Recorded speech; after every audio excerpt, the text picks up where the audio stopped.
The Fox City Score chapter and WHBY are pleased to bring you Biz Talk, a chance for you to hear from entrepreneurs and professionals as they share their experiences from starting to sustaining growth. Learn the things needed for your business to be successful. If you missed anything, you can catch the Biz Talk podcast at biztalkwithscore.com. And now from the Myron Construction Studio, it's Biz Talk on WHBY.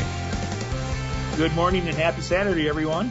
Welcome to Biz Talk with Score. I'm Rick Sense, one of the hosts, and joining me is our other host this morning, Mary Rhode. Mary, welcome to the show.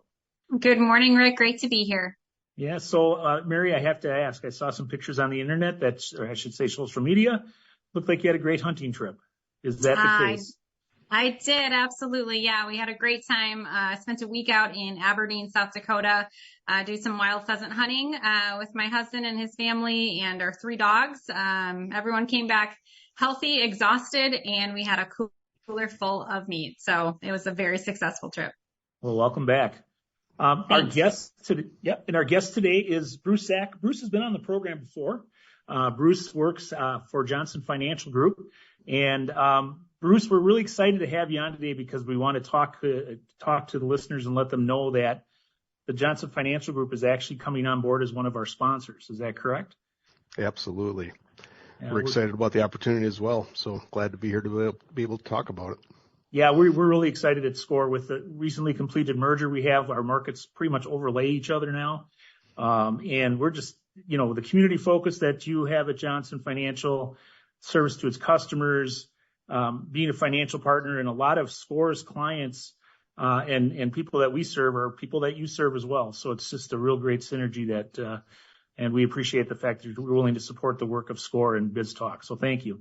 Absolutely. We appreciate the opportunity. So I'm just going to start. Could you maybe give listeners a little bit of history of Johnson Financial Group, how it started and where it's going? Yeah, so it's actually a really neat story, Rick.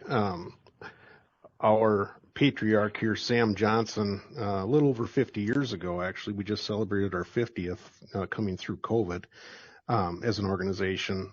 But Sam sat on a board here of a larger financial institution that was based in Wisconsin at the time in the greater Milwaukee market, and talked to that financial institution about setting up a presence in Racine, which is where the Johnson family's major footings are with their other businesses, S.C. Johnson and Johnson Outdoors and whatnot. And he approached that bank's board about building out a presence in the Racine-Kenosha area. They took that under advisement and came back with the conclusion that it really wasn't an area that they wanted to invest resources into. So Sam resigned from the board and went and bought a double-wide trailer and set it up on the corner of one of the main intersections in Racine a little over 50 years ago, and the rest was history from there. So since that time, we've grown to be the largest closely held financial institution headquartered in Wisconsin. From a banking standpoint, there are others here that are larger in terms of asset size, but they're publicly traded. And we're just proud of the fact that we worked really hard here to take good care of our clients and have the right conversations with prospective clients in each of the regions that we have a presence in. So Northeast Wisconsin being a critical part of that equation. So what does Johnson Financial Group do differently than other financials, Bruce? Yeah, so I think what you find here in the world of banking is, there is a part of it, just like many businesses, where money is a commodity. So how do you differentiate yourself in that arena or that industry when the primary tool that you're using on a day in and day out basis is a commodity? And I think the way we try to differentiate ourselves is through incredible customer service and customer experience. Just having people on the ground and in the markets that we do business in versus being centralized like a lot of our competitors, and just being highly engaged and highly involved with the individuals, the families, and the businesses that we conduct business with so that we can help them on their journey from a financial standpoint. So it's a great business to be in, especially when you can deliver it in a high touch way, and that's what we take a lot of pride in. So do you offer an entire line of products from savings to checking accounts to loans, or is it more of a finite business model that's focused more on the commercial side? Could you maybe walk listeners through that? Yeah, so we We deliver products and services through multiple channels. So when you think about it from a household standpoint, we have a consumer banking presence across our branch footprint throughout the state of Wisconsin. We have a significant mortgage operation throughout JFG and a great presence here in Northeast Wisconsin for mortgage origination, construction financing, and refinancing and things like that. We've got a really strong private banking presence. So that really takes care of the household side of our business. And then we have a significant wealth management operation. We're the largest registered investment advisor in Wisconsin. We can always do a better job of telling that story of the size and scale that we are, but we have about $15 billion in assets under management, which gives us a lot of mass and credibility on Wall Street to talk with mutual funds and the investor community out there, and then bring those resources and connections back here locally. And then the third major leg on the stool would be our business banking and commercial banking presence, where we're doing business with many family-owned businesses, closely held businesses here throughout the state of Wisconsin and in Northeast Wisconsin to take care of everything from treasury management to loan products, leasing, interest rate derivatives, foreign exchange, letters of credit, you name it. We can bring a full entree of what many of our businesses in the Northeast Wisconsin region need. So try to cover all those bases. Mm-hmm. So a bit ago, you had mentioned, celebrating 50 years, and that's a milestone certainly for any company. So talk us through kind of what that 50 years, that hitting that milestone means for your clients, your customers, your employees, especially as you have really diversified your offerings over those 50 years. Yeah, so I think one of the things that's important in the banking industry, especially, is some size and scale. So we've reached just about $7 billion in assets, or footings, as they call it in banking.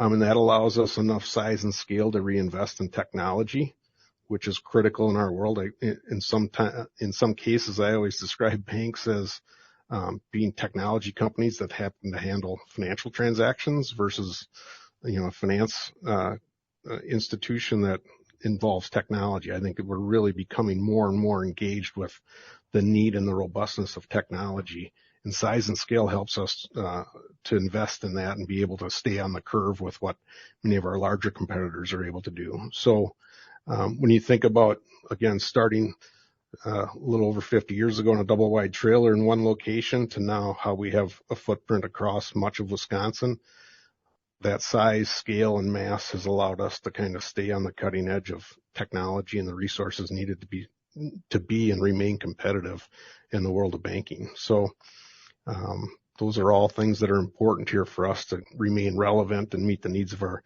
customers who want to do business with us in a lot of different ways, whether it be on their cell phone or if they want to walk in person or you name it. So it's been a very interesting industry, like most industries, that it's ever changing and changing quickly, and you just always got to stay on the cutting edge of that to be successful. So, Bruce, I'm going to just take you down one of the lines that you guys work on in the mortgage world. That seems to be a real interesting world that we're living in right now, with rates, the structure of rates, and how housing values around here especially have gone up in value. Can you maybe walk through with listeners a little bit of what you're foreseeing the rest of this year and into next year might look like for somebody that's looking to possibly purchase, buy, or maybe refinance their home?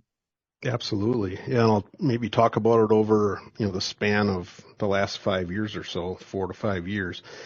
When you think about going through the crisis with COVID and what that did to the interest rate environment and the economy in general, we saw significant refinance activity, not so much on the home purchasing side, but a lot of refinance activity for people to get into mortgage rates that are incredibly attractive. Since then, with the inflation that we've experienced over the last several years, rates have ticked up. So we've seen that refinance activity fall off. We've seen the supply of housing inventory in the region really taper off, which has caused people that really want to get into a home to move into the construction phase and build a home, since there's not enough on the market to buy. So we've been super active over the last couple of years on construction financing. A lot of institutions don't like to be involved in construction financing because it's a little more gritty and more intense and whatnot, but we really excel at construction financing that then ends up going into permanent financing when somebody's done with their project. We have continued to really work hard in this space. We've got an amazing mortgage team across the organization and specifically here in Northeast Wisconsin to, take care of the refinance, the purchase, and the construction side of that business. And as we move through the summer of 2024 here, we did see a dip in rates where a lot of clients that had moved into a home or into a mortgage product over the last several years had an opportunity to refinance. And they really had probably a 30 to 45 day window to take advantage of that before rates started to tick back up to where they are now. So I think just that heavy engagement, that outreach that we have with clients and the ability to take advantage of a dip in rates here have set people up nicely to continue to refinance their home as rates start to correct here a little bit. The construction side of things remains very robust. Again, people are struggling to find enough inventory out there to purchase, so they're deciding to move forward and build, and we're definitely playing a significant role in that. So, is there a lot of pent-up demand out there, would you say? I believe that there's definitely more demand out there than what we're even seeing. It's more of a cost factor right now where people are maybe a little bit priced out of the market. So, rates coming down could help alleviate that and bring the overall cost to purchase a home down, just by virtue of financing costs. But between construction costs being elevated over the last several years and then rates moving up, it did push some people out of the market, and hopefully some rate correction will alleviate that and allow people to get back into the home purchase market. What parts of our region? Oh, go ahead, Mary. Go ahead. So with the fluidity of things at the moment, certainly, right, we're looking at a new president coming into office here next year, and just things are very fluid right now. So what does your communication look like to your customers, your potential customers, especially on that construction side or new home side? Mm-hmm. I'm sure they're fearful at times. Other times they might be wanting to jump on things right away because they don't know when it's going to change, right? What does that look like for you guys? Yeah, so I would say where we're most effective at that, Mary, is when we're in constant dialogue or engaging with our clients on a regular basis, and we know what they're trying to accomplish. It allows us to step in and help them through a window of opportunity when rates come down, or something like that, an event like that. So that constant engagement, trying to understand what they're looking to accomplish, and then being ready and having the client ready to take advantage of it when that happens is critical. We saw some client outreach here that again happened in that window of time when rates corrected earlier this summer, early fall, and some pretty amazing things were done there to help clients do some refinancing to benefit from some interest savings. We are having those similar conversations on not only the mortgage side of the business, but on the commercial banking side of the business. When you talk about the change in the administration, what we really started to see as we move through the summer and early fall was a lot of trepidation for businesses to pull the trigger and make decisions with, moving forward with projects or capital expenditures or expansion projects, just wanting to see how the elections played out. I would say just over the last week here, since the elections wrapped up and the outcome is, now conclusive, it's like the clouds have cleared a little bit and conversations are starting to reignite here around plans for 2025.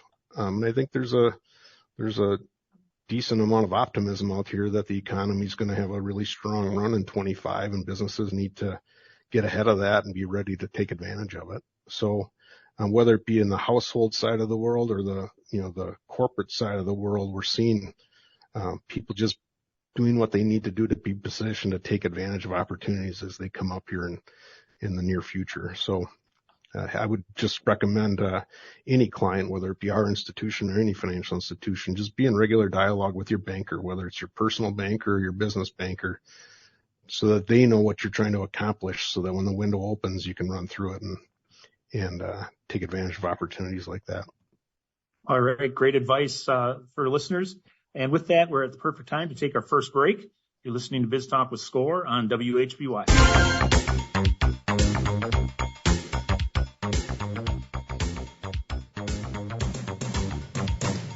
right. Welcome back, everyone. Thank you so much for joining us this morning here on Biz Talk with SCORE. Our guest this morning is Bruce Zak, Regional President for Northeast Wisconsin with Johnson Financial Group. And before we continue our conversation with Bruce, I'd like to tell you a little bit more about SCORE Northeast Wisconsin. With offices in Appleton and Green Bay, we serve an 18-county area in Northeast Wisconsin, plus Menominee County in Michigan. We have over 50 volunteers, each an expert in their field, offering entrepreneurs no-cost and confidential mentoring. Areas of expertise include marketing, cash flow, accounting, strategic planning, workflow, HR, retail, best practices, and many other specialties. In order to register for a no-cost and confidential mentoring session and or learn more about the Northeast Wisconsin SCORE chapter, visit our website, score.org/Northeast Wisconsin. You can learn more about the SCORE chapter, how the SCORE chapter can assist you with starting and or growing your business when visiting our website at score.org/Northeast Wisconsin. You can complete an online application for a no-cost confidential mentoring session. Simply complete the online form and submit it to SCORE. Within a few days, a SCORE mentor will be contacting you to set up a meeting. Remember, SCORE is a no cost and offers experts who can offer you assistance in many different areas your business may need. To get started, simply visit our website at score.org/Northeast Wisconsin. To support small business people, SCORE is always looking for new mentors. If you have experience that you would like to share with others looking for help in your area of expertise, we'd love to talk to you. Go to score.org/Northeast Wisconsin, click on the volunteer button, and fill out the short application, and we will get back to you quickly to explain more. All right. Thanks, Mary. Bruce, I always hate to grab a third rail, of any kind, and I know you don't like to either, but we just came through and we kind of touched on just real briefly in the first segment, that dreaded election thing that just happened. Could you maybe give listeners an idea of what a financial like Johnson Financial has to go through to, first of all, take that into account? How do you plan? What kind of things do you try to anticipate, read into your business plans as you go forward? Just prepare for the inevitability of American peacefully transferring leadership. Maybe just walk listeners through that. I think that'd be interesting for listeners to know more about what you guys do. Yeah, that's a great question and a lot of moving parts involved with it. But I'll break it down into pieces. So when I think about our wealth management team, we had a really nice get together with clients here towards the end of October, specifically talking about the impacts or the outcomes of the election and what that would mean for the markets. I would tell you that the resounding message that was sent to our clients is, from a wealth management and investment standpoint, to not try to time the market around elections, to stay engaged in the market, regardless of the outcome. Because if you look at the statistics around, market movements around elections, it's very hard to time yourself in and out of the market. So the lesson, that was shared with everybody was just stay engaged, stay involved. And when you think about the outcome of the market the day after the elections here last week, the market shot up. So if somebody would have stepped out and not been engaged, they would have lost out on a pretty significant run within 24 hours of the elections being completed. So I would say just from a wealth management standpoint, just a very long-term in the market approach, kind of dialing the risk up and down based upon what our outlook is on the economy and whatnot. When I think about how we're managing the bank and budgeting the bank for 2025, I would say that we've had a lot of emphasis on what we anticipate rates doing, with the Federal Reserve starting to lower rates again. There was just a move here again last week for another 1/4 point. That has a more direct and immediate impact on our financial performance. When you think about rates coming down on both loans and deposits, how do we protect ourselves in an environment like that? No different than how do you manage your way through a rising rate environment. So we've done a lot of sensitivity around what we think the yield curve is going to do. But that also then plays into the behavior of our clients. I mean, ultimately, a bank performs based upon what our clients are doing and experiencing. And we believe that with rates continuing to move down here into 2025, there's further cuts expected. how will that cause our clients to come forward and engage? I think that, in conjunction with the outcome of the elections, sets the stage here for some pretty robust activity here in 2025. Lower costs of capital, as well as probably a little bit more of a pro-business view on the economy, and some of the things that are going to be done there to help create less of an inflationary environment, but a more robust business environment. I think it sets the stage here for businesses to really be able to capture that. And with that, we should benefit as a financial institution by virtue of our clients trying to seize that opportunity. So a lot of rate sensitivity analysis that we do, trying to gauge which way the economy is going to move in general, which dictates the behavior of our clients, and then just being ready for it as these opportunities come up to take care of their needs and play our role in helping them seize their opportunities. Is money faster after an election cycle, generally speaking, or does it really matter on the outcome of the election? Is it faster? I'm sorry. Yeah. Does it move faster? Do people make more investments more quickly because the election's now over and they just go out and invest because that's what they think they should do? Or does it kind of, let's see what the new administration is going to do first before we go out and invest? Yeah, I think the one thing that's a little unique this go around here with the outcome of the elections is there's probably less mystery wrapped around what President Trump or President-elect Trump intends to do.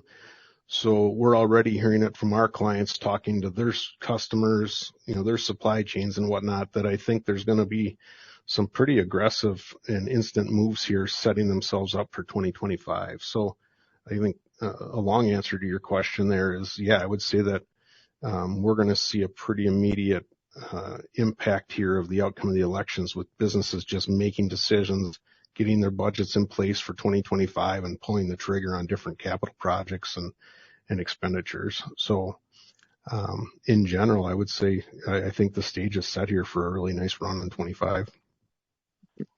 And with that, we've hit the perfect point to take our second break this morning. You're listening to Biz Talk with SCORE on WHBY, and we'll be right back.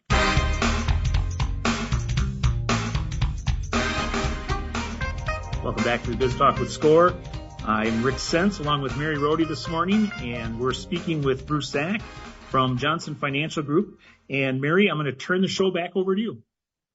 Yeah, so earlier in the show today, for those that were listening, we spoke about Johnson Financial Group partnering here with SCORE. And we just want to give you an opportunity, I guess, to touch a little bit more on kind of the process of partnering, or the process of partnership that Johnson Financial Group kind of goes through when they decide to partner with an organization. No, that's a great way here for us to share some of our thinking on how we select causes and organizations similar to what you're doing here. So we view the mission of Biz Talk and SCORE is meant to support and promote local businesses, which aligns perfectly with our commitment to fostering economic growth in our communities. And we just viewed the work that's being done here with Biz Talk and SCORE as something more than just a podcast. We view it as a platform for education and empowerment. And we feel like anything we can do to help educate both individuals and consumers, as well as businesses, with the financial side of their goals and objectives, that's an opportunity for us to help somebody gain their experiences and become successful in what they're looking to accomplish. So we just see this as an excellent platform. The work that's being done by SCORE to help businesses be successful in an ever-challenging environment, and the work that we do on a daily basis trying to help clients navigate that as well, it's a perfect fit. When you at Johnson Financial have done a lot in the community, can you maybe share with listeners some of the other organizations that JFG is supporting right now? Yeah, so we have some pretty strong alignment here with organizations such as NeighborWorks, the Fox Cities Performing Arts Center. We believe in work around the arts as well. Heavily involved in economic development. So we definitely like to be engaged with our chambers, whether it be the Greater Green Bay Chamber of Commerce or the Fox Cities Chamber. Those are just to name a few. Those are the key pillars that we want to try to impact here with our support. As an organization across the state, we donate about $1.5 million a year to various organizations and causes, and Northeast Wisconsin is definitely part of that. And those are just some of the key organizations that we try to get behind and have an impact on. Okay. Could you maybe walk through, for listeners a little bit more? You talked about the fact that the wealth management program has had such success, but a lot of times with wealth management programs, people don't really know about them, or sometimes they think I don't have enough money because there's a platform I need to reach before I can get in. Can you maybe talk to listeners about what JFG looks at or Johnson Financial Group looks at, or how they encourage people to invest, and maybe if there's a threshold or not people have to obtain first? Yeah, I think the beauty of what's taking place here with technology and artificial intelligence to some extent will continue to play a factor in this or turn it up a whole nother notch, is when you think about the tools that are valuable for families and businesses from a financial planning standpoint. Those used to be kind of exclusive or targeted towards those with, significant or higher levels of wealth. With those platforms and technology tools being available, it's really meant for every household to be able to benefit from. And we spend a lot of time meeting with families to talk about their overall financial plan. We can then lay that into technology tools that we have here to help you see what that means for your future. And I really just at this point can't emphasize enough that I don't think there's a reason for anybody to not have some level of financial plan in their life now, just given the accessibility of these tools. They're very efficient. They're very effective. Not a hard process to go through in terms of the information required to feed a model like that. And it's very intuitive to give people some guidance on where they're heading from a financial standpoint. I would, again, encourage anybody to talk with their bankers and investment advisors to see what tools are available to try to paint the picture of what their future looks like.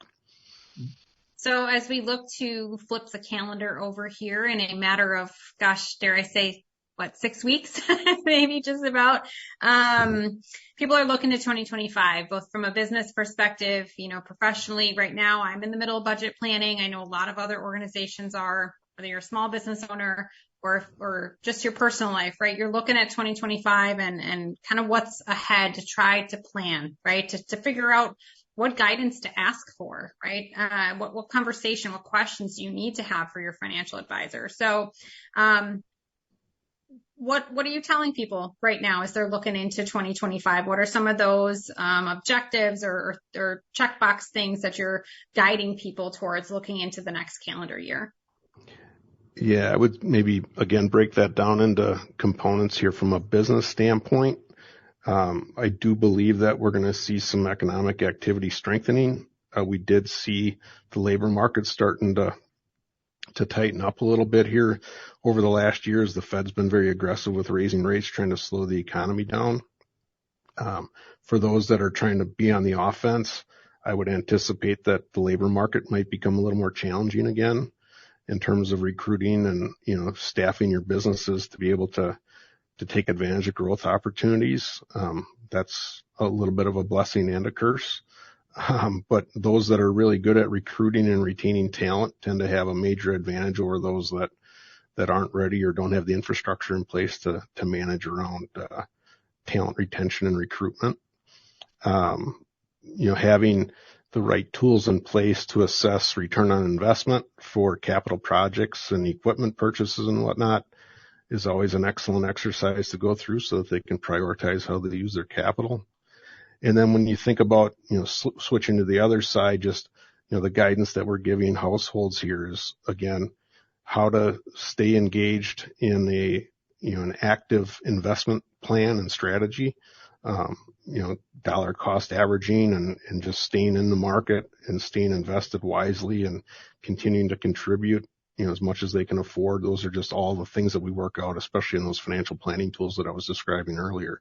So, I think anybody that it's been a little bit more beneficial for those that are sitting on liquidity and non-borrowers with rates being higher over the last couple of years. I would anticipate that that's going to start to alleviate itself a little bit, and it'll fall back in the favor of borrowers taking advantage of lower rates, but being paid less on your savings than what you maybe saw over the last year or two. And everybody's just got to kind of adjust their numbers around that. So, just some neat opportunities as the economy continues to ebb and flow here on on how to maximize your own personal situations or your business situations.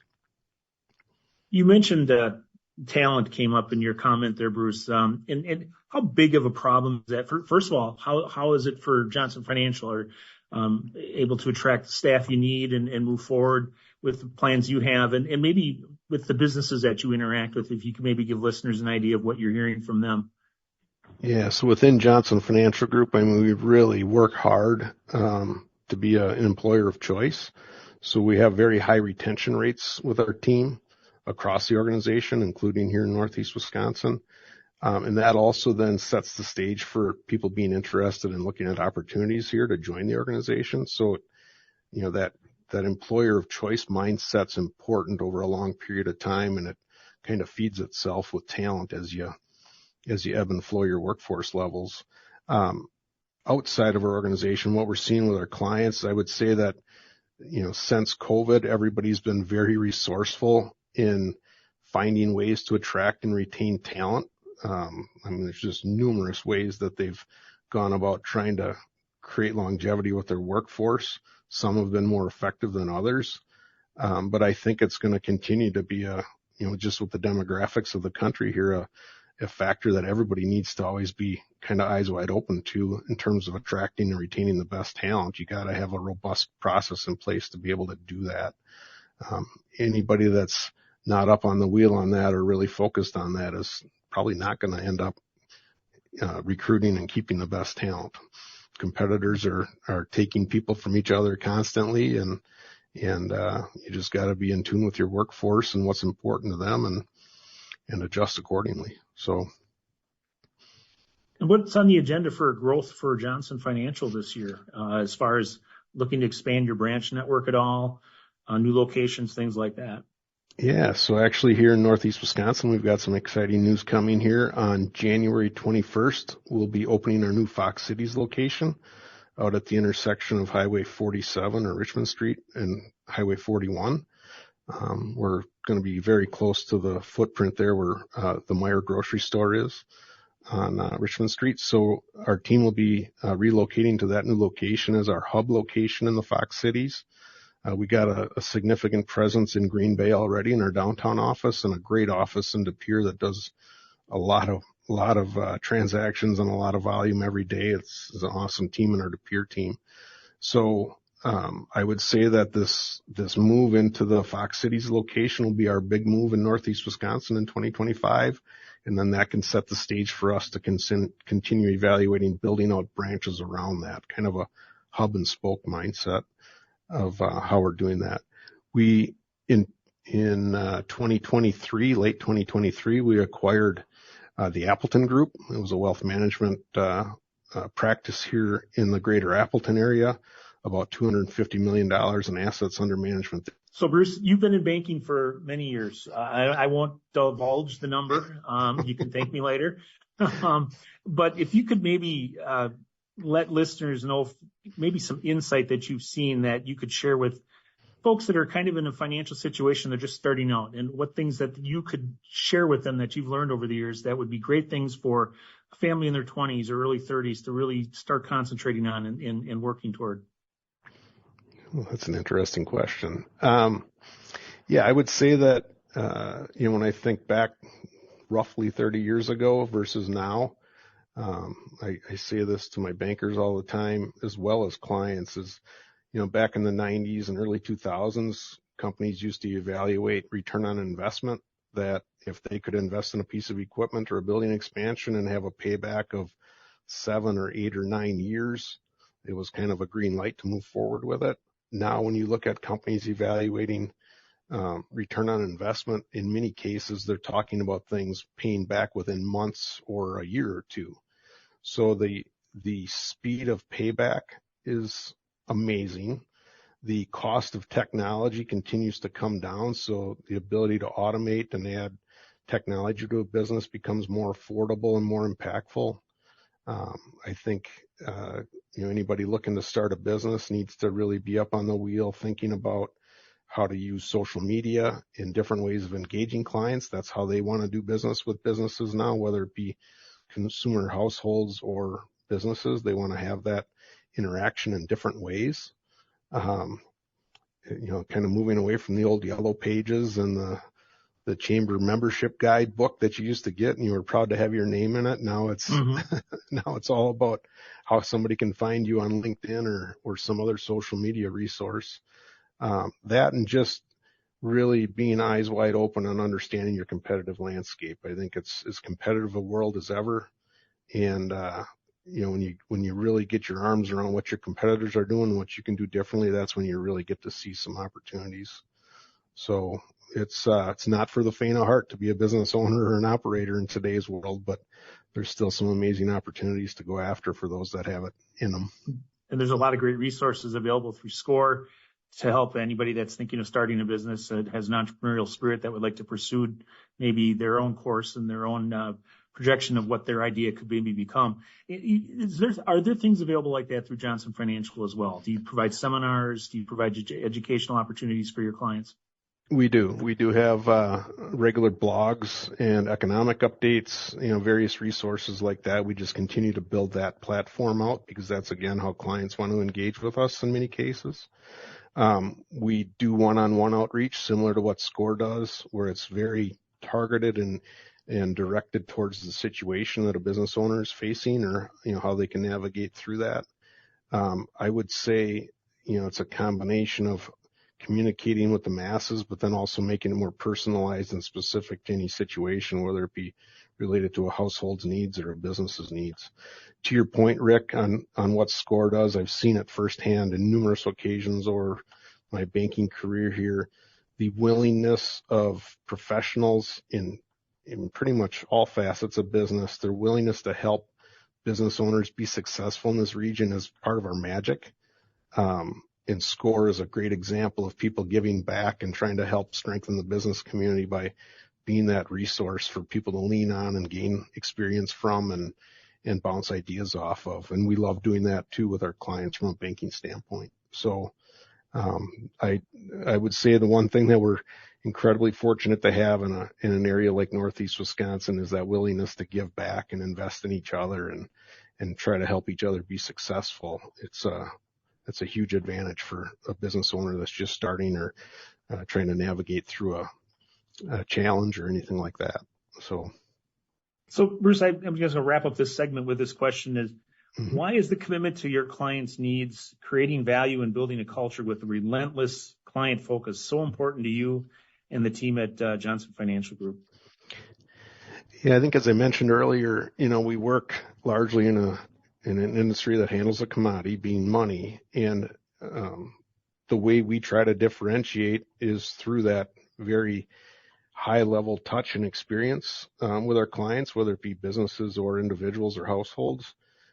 That's really our differentiator is, just being heavily engaged, heavily involved and trying to understand what our clients are trying to accomplish. That's how we set ourselves apart from the competition, is just that more intimate relationship and advice that we can provide on a situation by situation basis. And it's really, quite frankly, very rewarding to be able to get into that inner circle or that circle of trust with a client, to be able to get to those conversations and help them solve some of those things. So we feel like that is our secret sauce, is a highly interactive, highly engaged, highly personal relationship that we build with each of our clients. And we work really hard to do that on a day in and day out basis, and couldn't be prouder of the team here of how we go about doing that. All right. We will take our final break of today. You've been listening to Bruce Zak from Johnson Financial Group on Biz Talk with SCORE on WHBY, and we'll be right back.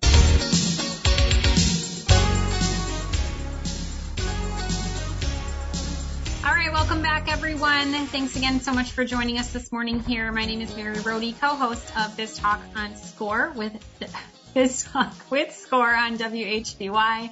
I would like to take a moment here to thank our sponsors and donors who help bring Biz Talk with SCORE to you each weekend.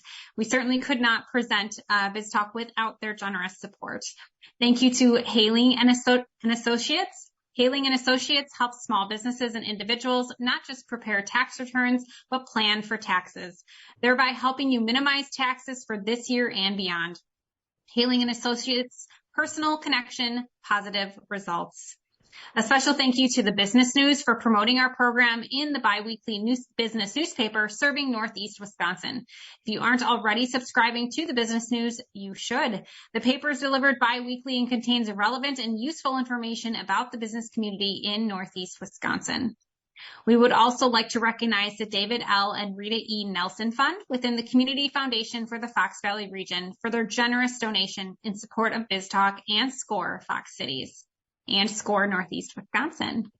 And certainly here, as we are speaking with Bruce Zak with Johnson Financial Group, we want to welcome and thank Johnson Financial Group for their partnership in helping to bring BizTalk with SCORE to the listening audience. So thank you, Bruce. It's our honor and pleasure. We appreciate the opportunity. So Bruce, I'd give you a chance here. How can people get in touch with you and Johnson Financial Group?